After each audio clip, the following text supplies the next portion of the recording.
Welcome, survivors, to the Afterlife. Out of context, that doesn't sound so great. Welcome to the Afterlife 7 Days to Die mod, a fairly new overhaul which spices up the normal gameplay loop. So if you're a bit tired of the vanilla 1.0 experience a few months after launch, definitely give this a try if you haven't yet. But if you are already playing the game and came here based on whatever the video title ends up being, with the express purpose of figuring out how to prepare for your first horde and need some tips, you've come to the right place. In this video, we're going to cover everything you need to get yourself ready for that first horde, including an easy initial base design to get yourself started. If you follow all of these steps, you will be well prepared not only for your first horde, but for the next few as well. As you will come to learn very soon, building, crafting, and resource management is a bit more complex than the vanilla experience. And by more complex, I mean it will be harder to grind for resources to make a decent sized day 7 horde base. So we're going to make that much easier by starting off in a POI. I highly recommend initially building in a POI, as gaining the materials to build and upgrade blocks is harder.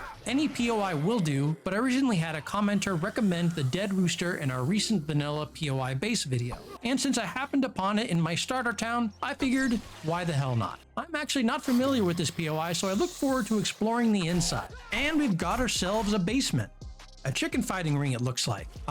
Dead Rooster. Makes total sense now. The commenter did mention that they use the basement as their living quarters, so I think I'll do the same thing. Another good reason to set up shop in a POI is the free chests to store your loot. Nails are required to make storage chests, and though you can find some in loot, you won't be able to craft right away, so having some existing storage is convenient. We've also got an upstairs, well, not much of one, but I think we'll ultimately use this in our base design. Okay, we've got our POI cleared out and we're ready to build. Not so fast. We've got a lot of work to do, starting with going over the new blueprint system. Instead of building frames as you do in vanilla, you place blueprints, which are similar in that you can hold on R and do all the typical block functions like the shape menu. But one key difference is that they are not solid. You can place them down and pick them up. You can even remove blueprints that otherwise hold up other ones, as they do not adhere to structural stability. The blueprints are only visible with the blueprint block or mallet in hand. Switch off either of these items and it disappears. Go back to them and it returns. You can use the mallet to upgrade and repair blocks. Hold on R to select the upgrade material and hold on right click to hammer away. Since these blueprints are floating, once you upgrade it, the block immediately collapses, as once it is upgraded, it is constrained by stability. So if you are upgrading a blueprint, never start from the top. Always work from the bottom upwards. Let's pivot back to materials. With the wood mallet, we have 4 choices for building upgrades. You don't need to upgrade from wood to cobble to concrete as you would in the vanilla. Here you can upgrade directly to the material of choice. And our choices early game are joined wood, nailed wood, cobblestone, and brick. You'll also note that as I highlight each one, it states which building materials it requires to upgrade. So you don't actually craft cobblestone, the material, anymore. Instead, you need the base component materials in your inventory when you upgrade. For example, joined wood requires 10 wood and 1 pitch per upgrade. Nailed wood requires 10 wood, 2 nails, and cobblestone requires 10 small stones and 2 primitive mortar. Don't worry about the bricks for this video, as it will be a while before you can craft these. You definitely won't have access to brick crafting probably for the first few hordes, let alone the first. We'll go over the resource collection and crafting component momentarily, but here you can see all the resources required to upgrade our blocks to the first 3 materials. We've got wood, pitch, nails, and small stone. Let us choose each material and upgrade our 3 blocks accordingly.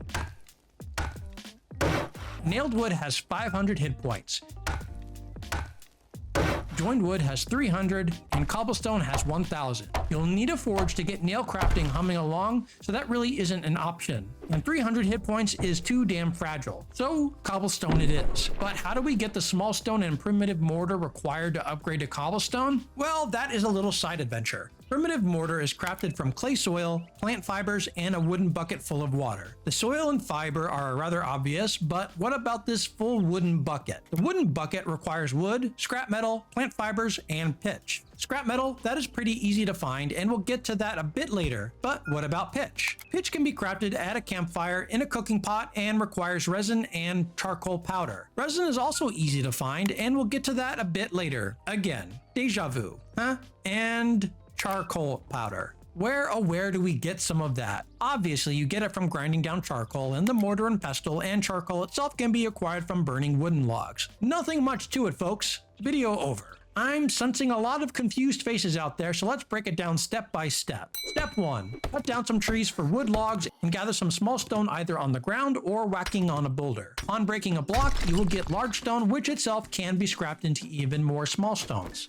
Step 2. Craft a campfire from small stone and take some of those wood logs and start burning them. This will generate some charcoal in the output. To speed up the process a bit, make some more campfires to continuously burn some wood for charcoal. Step 3. Craft a mortar and pestle, which can be done from your backpack. We need a large stone and large sharp stone. Sharp stone can be crafted from large stone.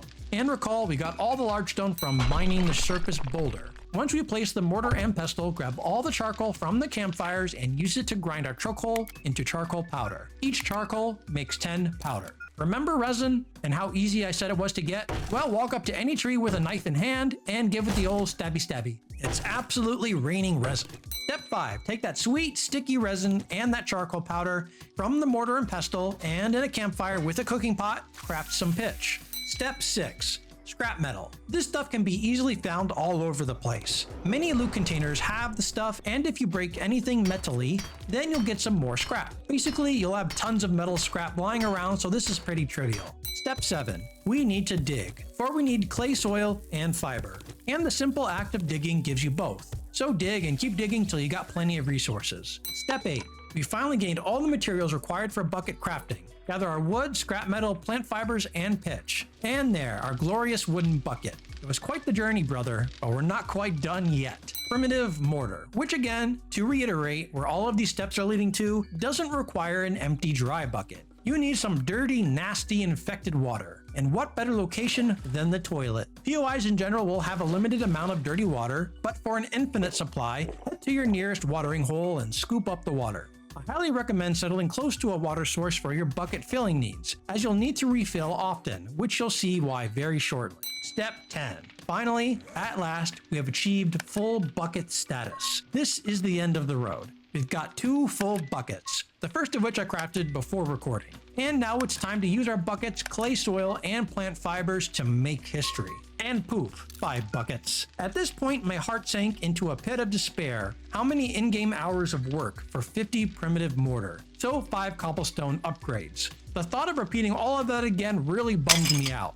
But our first batch of primitive mortar finished, and lo and behold, the bucket hath returned to mine arms. Reunited at last, and ooh, the second bucket. Yeah. Fortunately, the buckets are not consumed, only the water. It is only used to mix the ingredients into the primitive mortar, hence why I mentioned you will need to do a lot of water refilling to make more. Okay, now all we need is to gather some more stone for the cobblestone, and don't forget you can scrap that large stone into small into your inventory. Now yes, that was quite the process, but 90% of that is just for the bucket crafting. Once you have your bucket, it is actually pretty easy to start mass producing primitive mortar, as clay and fibers are super easy to get. By crafting a few buckets, you can start outputting it at a higher rate, and the only thing you need to upkeep is refilling the water, which if you are nearby a water source is quite easy. The amount I crafted thus far isn't enough to do much with. You can upgrade existing blocks in the POI as well as the blueprints I showed earlier. But it's time to get some more materials, and I'll see you after the cut. One last thing I want to mention before we begin the base build is another great reason to settle in a POI. Decor and vitality. Vitality is a new mechanic that governs your mood.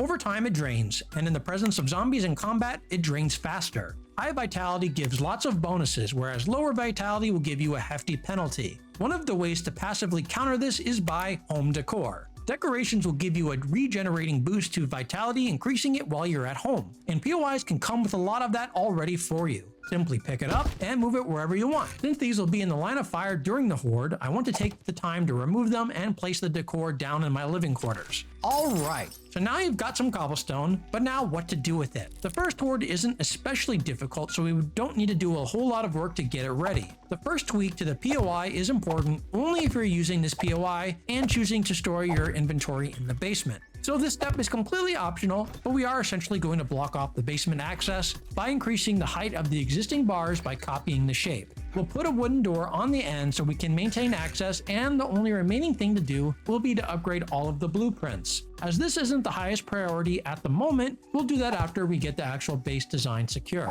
For the actual design, we're going to start with knocking out the destroyed roof blocks, as I plan on building on the roof and these are in the way. Next, we're going to run some ladders from the roof to the floor so zombies can climb up. And of course, since these are blueprints, we cannot actually climb them yet, so we'll need to upgrade to use the ladder to get topside. After upgrading some surrounding roof blocks to cobblestone, I start with cube quarter-meter shape, though I eventually replace that with the full cube. Next, I place a couple scaffold ladders and railing diagonal shapes on top of the ladders. These shapes are important as when zombies climb the ladder, the diagonal shapes will cause them to fall back down. The scaffolds will allow us to melee or shoot through to kill zombies as they climb and fall. Place some more scaffolds in the back so we can hit them from here as well. To lower our height a bit to make melee range a bit easier, I used cube half shapes and placed those all around. And finally, I replaced the cube quarter meter with a full cube to remove the gap. I also realized I rotated the scaffolds in the back with the climbable surface toward the zombies, so I removed them and rotated the scaffolds in the correct orientation.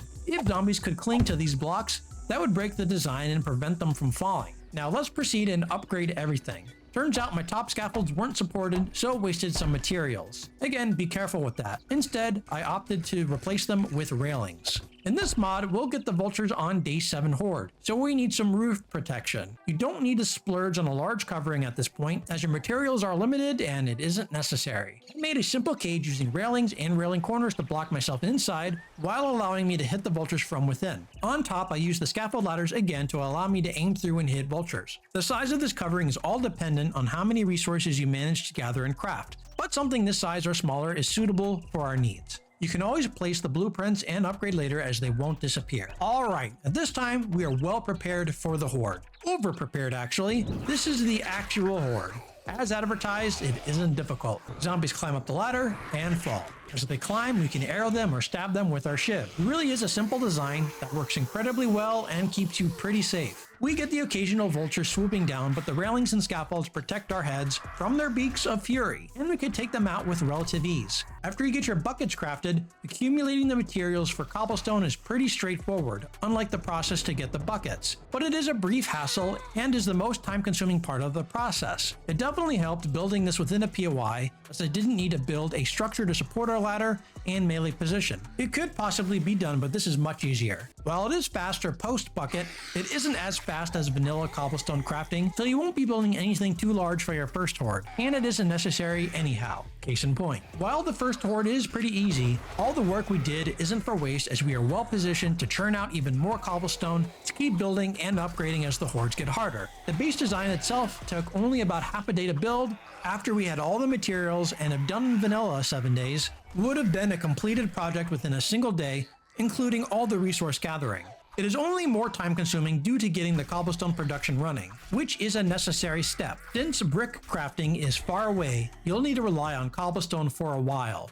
And keep in mind it only has 1000 hit points. So while it may feel like overkill for the first horde, it won't be after a couple more hordes. That is why I recommended to do all of this setup now. While we may have been able to get away with the joined wood material and save a bunch of time for the first horde, we are now future-proof, and we can easily survive the next hordes.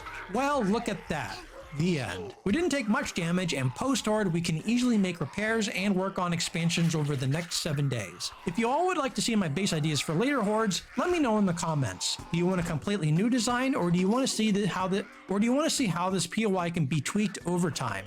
Again, let your thoughts be known. I hope the video will help you all get set up for the first 7 days of Afterlife. I've been having a fun time exploring the mod and trying out the building here. Thank you all for watching.